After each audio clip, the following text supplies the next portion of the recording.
من لساني يفقه قولي. Cher Azadar et Hussein, Assalamu alaikum wa rahmatullahi wa barakatuh. Nous allons continuer à voir les raisons historiques de l'événement de Karbala. Pour rappel, nous avons vu hier l'histoire de Janabé Abdul Muttalib. Aujourd'hui, nous commencerons à entrer dans l'ère islamique. Par rapport à notre prophète Muhammad sallallahu alayhi wa sallam, salli ala Muhammad. Janabé Abdullah, qui était le père de notre prophète, est décédé peu avant la naissance du prophète.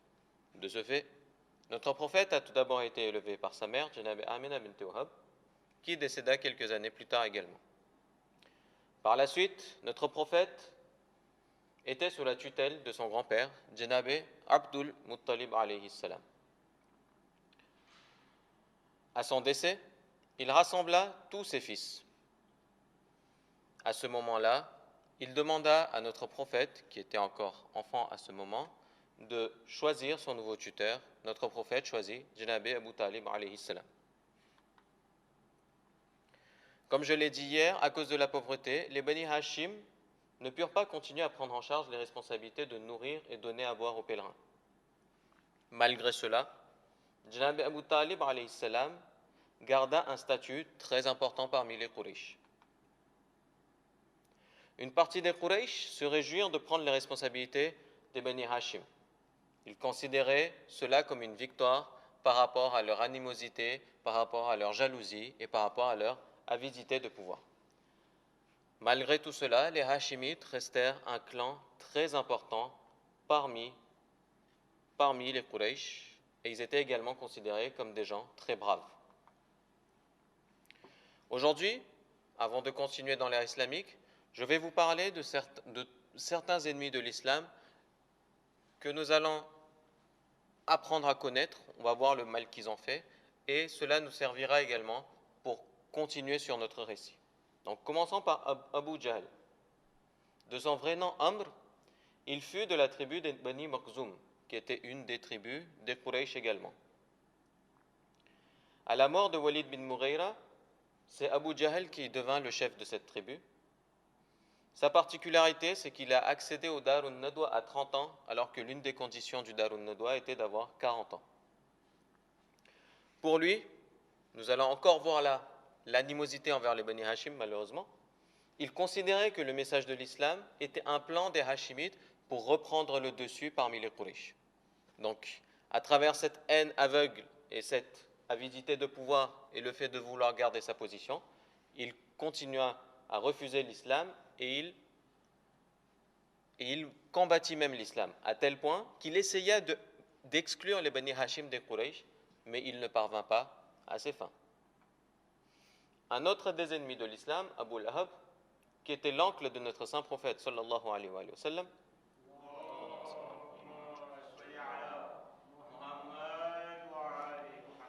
Abu Lahab était marié à la sœur d'Abu Sufyan, qui est le père de Muawiyah. Donc là, il a un lien direct avec les Bani Umayya. Qu'est-ce que Abu Lahab a fait? J'avais dit que Janabé Abdul Muttalib alayhi salam avait trouvé un trésor en creusant plus le puits de Zamzam et il avait, sur tirage au sort, il avait donné une partie à la sainte Kaaba, parmi ça 2 cerfs d'or. Abu Lahab avait volé ce cerf d'or que Janabé Abdul Muttalib avait offert à la Kaaba. Il s'était aidé de plusieurs personnes. Donc quand les coupables ont été arrêtés, il leur fut coupé un doigt comme c'était la loi à l'époque pour les voleurs. Mais Abu Lahab put s'en échapper. Pourquoi? Grâce à ses oncles maternels. Donc il ne fut pas puni pour son vol. Pour lui, notre saint prophète était un menteur et ses miracles, il les considérait comme de la magie. Lui aussi était avide de pouvoir, il n'aimait pas les Bani Hashim. Donc malgré que lui était un Hashimite, il prit part au combat contre les Hashimites, à tel point que quand les musulmans ont été boycottés hors de la Mecque, Abu Lahab prit part à ce boycott malgré que c'était un Bani Hashim. Troisième personnage que nous allons voir aujourd'hui, Abu Sufyan, donc le père de Muawiyah, le petit-fils de Umayya. Donc son grand-père Et son père avait lancé un défi aux Beni Hashim qu'ils avaient perdu. Donc lui gardait cette haine, cette jalousie, cette rancœur envers les Beni Hashim. Il faisait partie des notables influents à la Mecque. À la libération de la Mecque, il se convertit à l'islam par ruse. Pourquoi par ruse? Parce qu'aucune autre option ne s'offrait à lui. Donc à ce moment-là, il s'est converti à l'islam et il a commencé à travailler de l'intérieur pour détruire l'islam. Nous nous arrêtons là aujourd'hui. Inch'Allah, demain, nous allons voir une des batailles de l'islam, la bataille de Badr, que nous allons voir, et qui est aussi liée à Karbala. Wassalamu alaikum wa rahmatullahi wa barakatuh.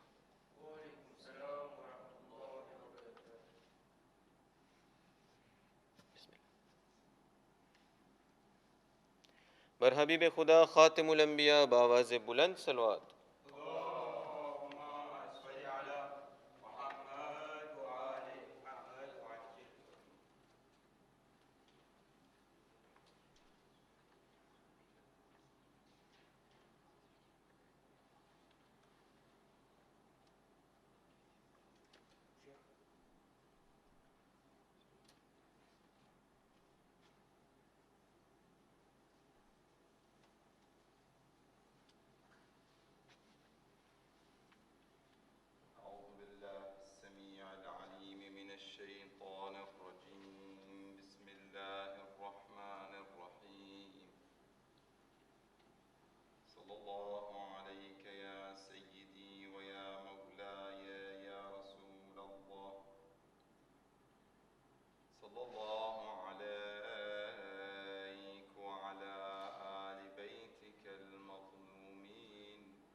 من الجاهلين. Il dit, ô mon Seigneur, la prison m'est préférable à ce à quoi elle m'invite. Décorer notre majlis avec salat ala Muhammad wa ali Muhammad. Allahumma salli ala محمد وآل محمد. عظم الله أجورنا وأجوركم بمصابنا بالحسين عليه السلام. Mes condoléances pour les jours de Muharram et la tragédie de Karbala et de Ashura. Qu'Allah subhanahu wa ta'ala nous donne la récompense أجر الخادمين والتابعين والمناصرين, ceux qui soutiennent, ceux qui suivent et ceux qui donnent leur service pour le message de l'imam al-Hussein alayhi salam, chacun à sa manière. Aujourd'hui, c'est le jour de Hurr. Vous savez, Hurr ibn Yazid al-Riyahi. dans les traditions, il y a, comme vous savez, dans chaque communauté, il y a des traditions différentes concernant la répartition des jours, de 10 jours de Muharram pour les compagnons et la famille du prophète sallallahu alayhi wa sallam. Mais en tout cas, ce qui est le plus important, de profiter des leçons de Ashura. Comme on dit toujours, l'histoire de Ashura et l'histoire de Karbala n'est pas seulement pour en pleurer, n'est pas seulement pour avoir seulement les pleurs et les larmes. On dit abra et ibra, c'est les larmes, mais qui sont liées à des leçons. Il faut toujours que si on pleure et après on fait le contraire de la volonté ou des demandes et des commandements de l'imam al-Hussein alayhi salam, je ne vais pas dire que ces larmes ne vont pas aider, n'ont pas de valeur. Je n'ose pas le dire, on ne peut pas le dire. C'est difficile de le dire, mais je peux dire que ce n'est pas suffisant. Ça, c'est clair. On ne peut pas dire seulement « Ya Aba Abdullah, Assalamu alayk ya Aba Abdullah », on salue l'imam, mais on ne le voit pas. On doit saluer l'imam et voir la lumière de l'imam. Comment on peut voir la lumière de l'imam? On peut voir la lumière de l'imam si on a respecté l'imam. Que ce soit l'imam al-Hussein, alayhi salam, ou l'imam al-Mahdi, ajjalallah ta'ala faraja, c'est la même chose. Allahumma salli ala Muhammad wa ala Muhammad. C'est pour ça, ce soir, j'ai choisi ce verset que je viens de citer. Qala rabbi as-sijnu ahabbu ilayya mimma yad'unani ilayh. C'est vraiment étonnant. Un homme qui préfère et qui aime, le mot ici ahab. Dans la traduction, on a dit la prison, mais préférable. Préférable, c'est une sorte ça veut dire de ahabbu ilay, ça donne le sens de préférable, mais parce qu'en arabe, on a aussi plusieurs lexiques, on a plusieurs termes. On a des termes qui donnent le sens de préférable, mais sans le mot hubb. C'est comme ufaddilu. Ufaddilu as-sijna ala ma yad'unani ilay. Par exemple, je préfère, ufaddil. Par exemple, je dis. Et il y a encore des autres mots. En arabe, vous savez, c'est riche. Il y a énormément de lexiques, de vocabulaire qu'on peut les remplacer avec le mot ahabbu.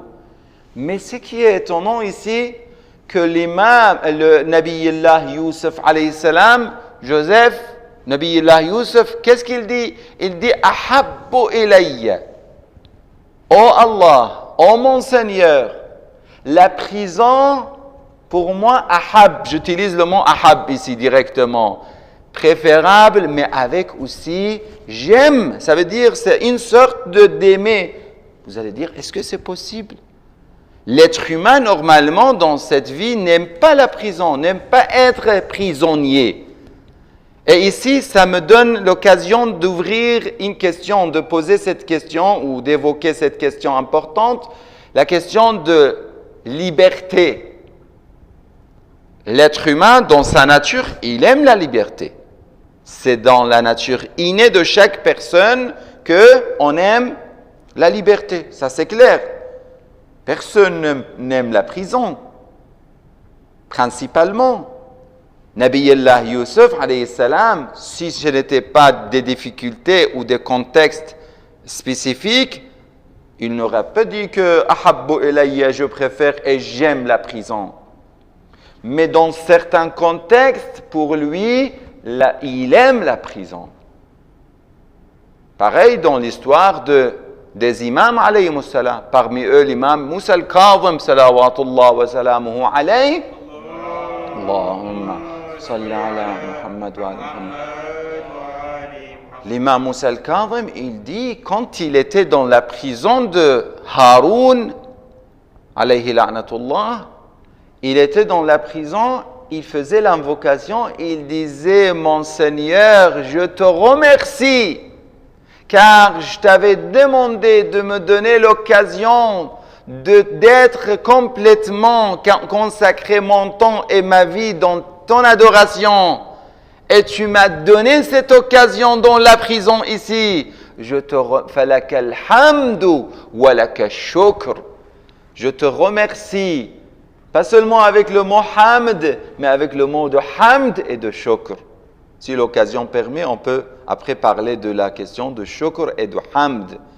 Nous, on n'a pas de shakirin. On remercie pas Allah assez. Le verset 3 de sourate Hal ata ala al-insani hin, on voit que il dit inna hadaynahu as-sabila imma, on revient imma shakiran, le mot shakir. C'est quoi le shakir? C'est quoi wa qalilun? Le verset du Coran, Allah dit wa qalilun min ibadi ash-shakur. Sont très peu les gens qui louent Allah subhanahu wa ta'ala et qui sont reconnaissants. Ils remercient Allah. Ce sont très peu. Nous aussi, on a une petite difficulté, on dit, mais c'est quoi cette histoire? Ya Allah. Pourquoi toutes les épreuves, ça vient que à moi? Et il y a des gens qui ne savent pas que quel honneur, Allah subhanahu wa ta'ala, quel bonheur a donné à nous. Il nous a donné d'avoir d'abord, avant tout, d'avoir la foi et la croyance en Allah subhanahu wa ta'ala. D'avoir la croyance en Rasulullah sallallahu alayhi wa sallam et sa sainte famille. Celui qui a l'imam al-Hussein, il a tout. Il est le plus riche. L'imam al-Hussein alayhi salam, nous aussi on a donné un peu d'argent. Oui, j'ai donné ça. J'ai fait ça. Ya Allah, je fais tout ça. J'ai prié, je prie toujours. Toutes les prières, je fais salat al-layl, je fais des zakat, je fais l'aumône, je fais ça. Je commence comme le Coran, yamunnuna alayya an aslamu. Il commence à montrer et à me montrer, à avoir une sorte de l'orgueil. Pourquoi? Parce qu'ils sont devenus musulmans. Qulillah yamunnu alaykum. C'est Allah qui vous a donné cet honneur. Si vous êtes honoré, ça vient d'Allah subhanahu wa ta'ala. Il faut dire que, alhamdulillah, tout cela, ça vient d'Allah subhanahu wa ta'ala. Qui parmi nous a sacrifié un de ses enfants? Qui parmi nous a fait ça? Qui parmi nous peut supporter de le faire? Si on avait donné, par exemple, 3-4 enfants, fi sabilillah, comme il voulait faire Nabiullah Ibrahim alayhi salam, qu'est-ce qu'on dirait? On va dire, Ya Allah, moi j'ai tout donné, j'ai tout fait. L'imam al-Hussein, salawatullah wa salamu alayhi, il a donné 17 enfants, meilleurs enfants, meilleurs jeunes, des jeunes lumineux qu'on ne peut même pas trouver dans toute l'histoire, on ne peut pas trouver des personnes pareilles. Je peux dire aussi qu'il a donné aussi, c'est cher, je m'excuse si on a dit il n'a pas donné seulement les 17 Bani Hashim, il a donné le 72 de Ansar, que l'imam il dit ni la a'lamu khayran min ashabi. Je ne connais pas des personnes meilleures que mes compagnons. Il y a quelques jours, j'ai écouté une personne qui a voulu donner une explication à cela d'une façon avec tout le respect qu'on doit pour toutes les idées, mais il ne faut pas donner les idées rapidement. Une comparaison que les compagnons de l'imam al-Hussein alayhi salam, ils étaient pour leur époque, pour l'époque de l'imam al-Hussein, ils étaient à la hauteur. Mais s'ils étaient à notre époque, non, ce n'était pas pareil. Des fois, il faut étudier. Il ne faut pas dire les choses sans étudier 1000 fois. Non, l'imam al-Hussein, il était clair, il est ma'soum.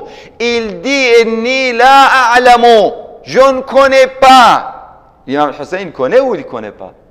Quand il ne connaît pas, ça veut dire il dit « Il n'y a pas des compagnons comme mes compagnons, ils n'exagèrent pas.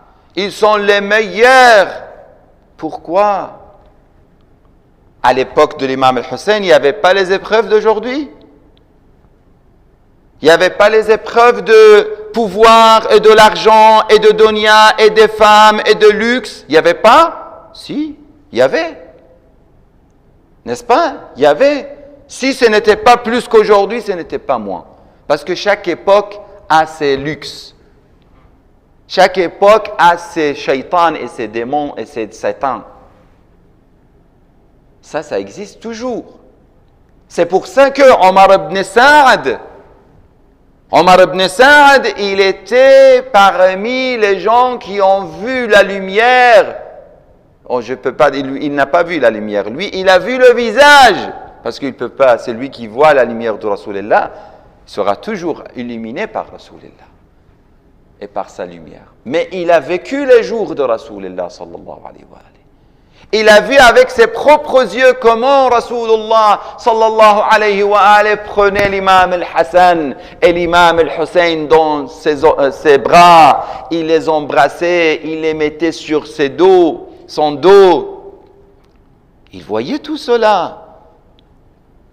Et malgré ça, quand il était entre le choix de dunya et de akhira, qu'est-ce qu'il a choisi?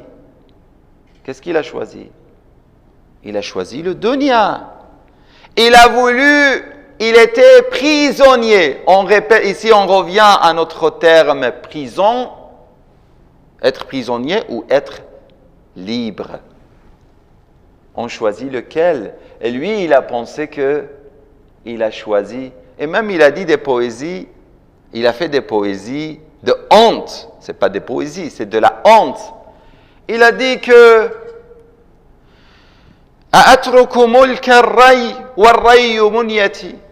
je laisse le gouverneur, ça veut dire la gouvernance de Ray. C'est la ville de Ray qui est au sud de Téhéran d'aujourd'hui. Je laisse ça, malgré que j'ai envie d'avoir le pouvoir et de gouverner cette grande ville, avec beaucoup de champs verts, avec des arbres, avec des animaux, avec vraiment une ville incroyable, magnifique.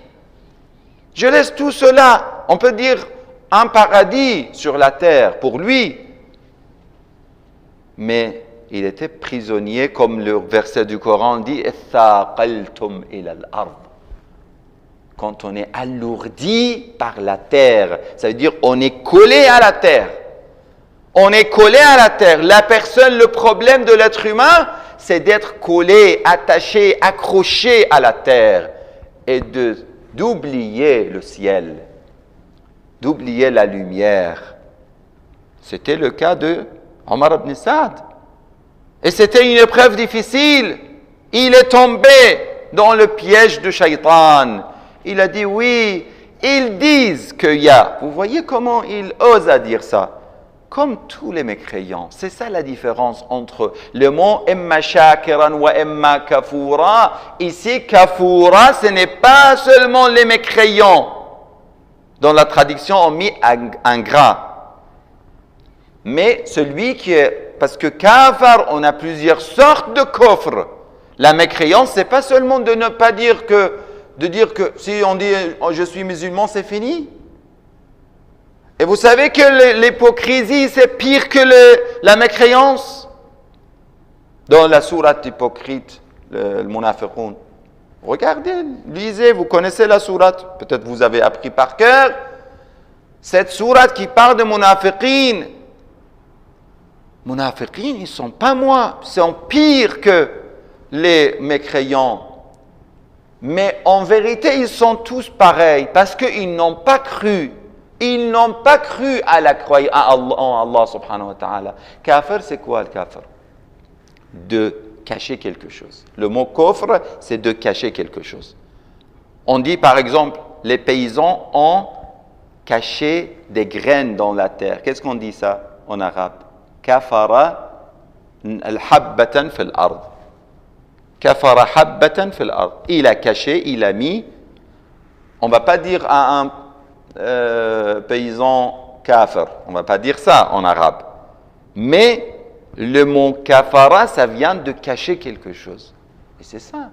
Quand on n'est pas reconnaissant, quand on ne voit pas la réalité, quand on est aveuglé par la dunya, quand on est prisonnier par la dunya, on est dans le chemin de kufr, d'ingrat. Ici, on voit que Rasulullah sallallahu alayhi wa alihi wa sallam, Allahumma salli ala Muhammad. Dans ce sens, il nous dit, écoutez bien cette belle hadith, cette belle citation de Rasulullah sallallahu alayhi wa sallam.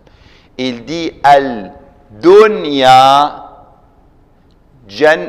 sijnul mu'min wa jannatul kafir. Ad-dunya, ce bas monde, est la prison de mu'min et le paradis de qui? De kafir. Pourquoi c'est Jinul Mu'min? On voit l'histoire de Nabiyullah Yusuf alayhi salam. Quand il avait cette épreuve, si je reste dans la prison, il n'y a pas de différence. Que ce soit dans la petite prison de Pharaon ou dans la grande prison de ce bas monde. Que ce soit ça ou l'autre, c'est pareil. C'est une vie éphémère. On ne va pas rester ici très longtemps. C'est pour ça que je laisse. Que ce soit ici dans le château, que les gens, ils adorent. Imaginez qui accepte de laisser un château et de partir dans la prison si ce n'était pas un prophète ou des gens comme les prophètes et comme les imams. Lui, il a préféré, il a aimé. C'était pour lui avec la joie, avec le plaisir. Je parle de la joie et du plaisir. Comme l'imam Amir al-Mu'minin, c'est connu l'histoire de son départ de ce bas monde. Qu'est-ce qu'il a dit au moment de son départ, de shahada, du martyr? Il a dit, Fuztu wa rabbil Kaaba. Amir al-Mu'minin ne jure pas souvent, très rare. Mais ici, il dit, par le Seigneur de Kaaba, je suis, comment? Gagnant, j'ai vaincu. C'était la victoire. Pourquoi? Il est sorti de la prison. Il est sorti de cette prison, de la prison de dunya. Et il est entré dans le paradis de Akhira. L'imam al-Kadhim, alayhi salam, il dit, il a vu des gens qui étaient en train de préparer la personne pour le mettre dans la tombe, un mort. Et l'imam, il a regardé, il a dit, une vie que la fin de sa vie et de la vie est comme ça, est ainsi, est-ce que ça mérite? La tombe, c'est la fin de tout le monde. Il faut bien penser avant d'arriver dans la tombe, car c'est la fin de cette vie courte et c'est le début de la vie éternelle. Et même cette tombe qui est le début de la vie éternelle, ça fait peur si on n'a pas prévisionné, si on n'a pas préparé. C'est très difficile. C'est simple pour dire ces choses-là. Le temps passe très vite. C'est simple, mais il faut les sentir. Il faut sentir que comment Allah subhanahu wa ta'ala dans cette vie, il ne va pas nous punir par la pauvreté, vous savez, et ni par la santé. Ça, ce n'est pas une punition, c'est une épreuve. Si on perd l'argent ou on perd la santé, c'est difficile, mais ce n'est pas une punition d'Allah subhanahu wa ta'ala. Parce que dans cette vie, ça peut être même des épreuves pour les pieux et pour les mu'minines. Comment il punit Allah subhanahu wa ta'ala les gens ici dans ce bas monde? Vous savez comment? Quand il les néglige, quand il les laisse avec des cœurs durs. Il a duré, c'est-à-dire l'adurissement ou la dureté, excusez-moi, du cœur, c'est la pire parmi les punitions d'Allah subhanahu wa ta'ala et les châtiments d'Allah subhanahu wa ta'ala. Il me fait oublier l'importance de dua kumail. Je fais une fois dua kumail, une fois je laisse. Je laisse la prière du vendredi, je laisse ça, je laisse l'autre, je laisse. Et le plus important de tout cela, je laisse, ça veut dire le service des gens. Je ne sers plus les gens, je n'aide plus les gens. Et ainsi de suite. Mais celui qui est vraiment avec Ahl al-Bayt, avec l'imam al-Hussein alayhi salam, il aura une autre situation. Je termine avec ce hadith de l'imam Amir al-Mu'minin salawatullah wa salamu alayhi. Allahumma salli ala Muhammad wa ali Muhammad wa ajil faraja. Quand on va penser comment changer, comment partir ce soir et profiter de l'occasion de Hurr ibn Yazid al-Riyahi, Amir al-Mu'minin, quand on parle de la liberté, vous savez le mot Hurr, ça veut dire quoi en arabe? Libre. Et nous, on doit savoir, ou bien on est libre dans cette vie pour, Inch'Allah, être libre à l'au-delà, comme Hurr ibn Yazid al-Riyahi, Hurrun fi dunya wa sa'idun fi al-akhirah, ou al-akhirah, les deux versions. Ça veut dire, avec la joie, il a la liberté dans ce bas monde et la joie à l'au-delà. Ou bien, il a la liberté ici et là-bas, c'est la même chose. C'est la même chose. Dans Nahj al-Balagha, l'imam Amir al-Mu'minin salamullah alayhi dit, quand il a commencé à blâmer les gens qui cherchent le dunya, ayyuhadham le dunya, ô toi, celui qui blâme le dunya, al-mughtar bi ghururiha, qui est manipulé et qui aime, et il est trahi et qui aime le dunya, qui suit le dunya, qui cherche le dunya, al-makhdou'i bi abatiliha, manipulé et trahi par ses manipulations et des mauvaises choses. Ataghtarru bid-dunya thumma tadhummuha. Tu cherches le dunya, tu cours derrière le dunya, tu adores le dunya et après tu commences à blâmer le dunya. Oh, cette vie, oh, ce bas monde, oh, comme beaucoup de gens, ils se plaignent toujours. Anta al-mutajarrimu alayha am hiya al-mutajarrimatu alayk. Est-ce que c'est toi le victime ou c'est elle? C'est toi le fautif ou c'est elle? Il faut penser, c'est toi. L'imam Amir al-Mu'minin dit c'est toi. Si tu cours derrière le dunya, tu ne peux pas accuser le dunya et mettre les responsabilités sur le dunya. Matastahwatka, quand est-ce que la dunya t'a attiré? Si tu dis oui, la dunya m'a attiré. Mais quand est-ce que la dunya a fait ça? Ammata gharratka. Tu as vu, je vais résumer rapidement. Quand tu as vu comment tes parents étaient malades, tu voulais les soigner, tu voulais les aider, tu n'as pas pu. Ils sont décédés, ils sont partis. Est-ce que tu n'as pas pris ça comme leçon? Et ainsi de suite. وَبِمَصْرَعِهِ. Il parle des proches, des gens qui sont partis, qui sont décédés. Et toutes ces questions-là, daru ghinan, il dit que inna dunya daru sidqin liman sadaqaha. Tu veux savoir? La dunya, c'est la vie de vérité pour celui qui est véridique avec elle. Wa dunya wa daru afiyatin liman fahima anha.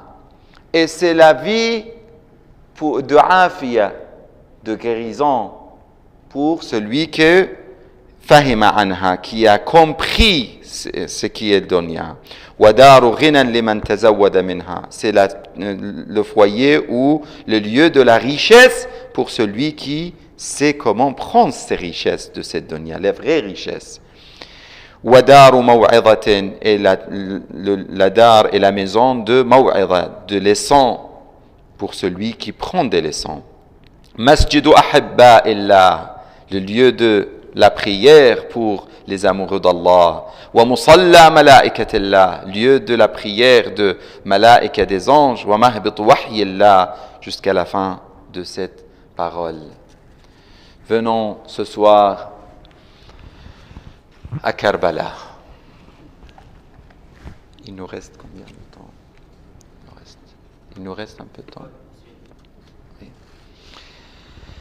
Cette nuit qui est dédiée à Hurr ibn Yazid al-Riyahi, qui tient nos cœurs, car il n'était pas parmi les compagnons de l'imam al-Hussein, les fidèles de l'imam al-Hussein, mais grâce à son bon choix et à sa volonté, il a pu les rejoindre, ce guerrier courageux qui était sous les ordres de Ubaydillah ibn Ziyad, lorsque, lors de leur première rencontre, l'imam al-Hussein, en colère, lança à Hurr un mot. Vous connaissez, il a dit « Thakalatka ummuk », le mot. Quand il l'a bloqué, le chemin de l'imam alayhi salam. Après la prière, ils ont fait une prière de jama'a. Après la prière, l'imam lui a demandé « Laisse-moi partir avec ma famille ». Il n'a pas accepté. Et ici, il a dit que ta mère porte ton deuil. Le Hurr répondit « Si une autre personne que toi avait ainsi mentionné ma mère, j'aurais fait de même avec la sienne. Mais je ne peux évoquer ta mère, la fille de bien-aimé Rasulullah sallallahu alayhi wa alihi, qu'avec déférence et vénération et respect. Le jour de Ashura, avant le début des combats, l'imam al-Hussein lança un célèbre et tragique appel. Hal min nasirin yansuruna, hal min dhabin yadhubbu an harami Rasulillah. N'y a-t-il donc personne pour nous porter secours pour l'amour de Dieu? N'y a-t-il donc personne pour prendre la défense de la sainte famille de messager d'Allah? Hurr, entendant cela, se demandait: que dois-je choisir, la vie en ce bas monde ou l'au-delà? Par Allah, même si je dois mourir, si je dois mourir ici, je préfère le paradis en compagnie de Hussein. Mon Dieu, je reviens vers toi, alors reviens vers moi. Il se précipita vers l'imam al-Hussein et lui dit: il ne faut pas se précipiter dans la vie, sauf vers les bonnes choses, les bonnes décisions, les bonnes intentions. Il dit: Ya ibn Rasulillah, fida'aka abi wa ummi, que ma vie et celle de mes parents soit sacrifiée pour toi, ya Hussein, ya ibn Rasulillah. Je viens à toi repentant, mon repentir sera-t-il accepté? Inch'Allah, avec Hor ce soir, nous répétons la même phrase. Ya Hussein, est-ce que tu vas nous pardonner? Est-ce que notre repentir sera accepté? Ya Aba Abdullah. L'imam dit oui, Allah te pardonne. Quel bonheur, Inch'Allah, l'imam nous dit la même chose. Comme tous les compagnons de Hussein, il se mit à pleurer devant l'imam en demandant la permission d'aller au combat et en le saluant avant d'aller au martyre. Il se battit de tout son courage et tomba martyr aux côtés de l'imam el-Hussein. Alayhi salam. Quel bonheur avaient ces fidèles pour avoir de si grandes récompenses. Pleurer pour l'imam, lui rendre visite en le saluant. Assalamu alayk ya Aba Abdullah. Avant de quitter et avant de mourir, avant de partir de ce bas monde, toujours tous les compagnons disaient Assalamu alayk. Dites aussi vous ce soir avec eux Assalamu alayk. Même chez vous à la maison, dites à haute voix avec vos enfants, vos familles Assalamu alayk ya Aba Abdullah. L'imam accourait à leur chevet durant leur agonie. Ainsi, avant de mourir, Hor eut le temps de voir son imam venu en personne, le conforter dans ses derniers instants et de l'entendre dire Hor, anta hurran, kama sammatka ummuk. حر في الدنيا وسعيد في الآخرة. Tu es homme libre, ta mère n'a pas eu tort en te donnant ce nom. Homme libre, tu l'es en ce monde et dans l'autre. Que la paix soit sur Al-Hur. Inna lillah wa inna ilayhi raji'un.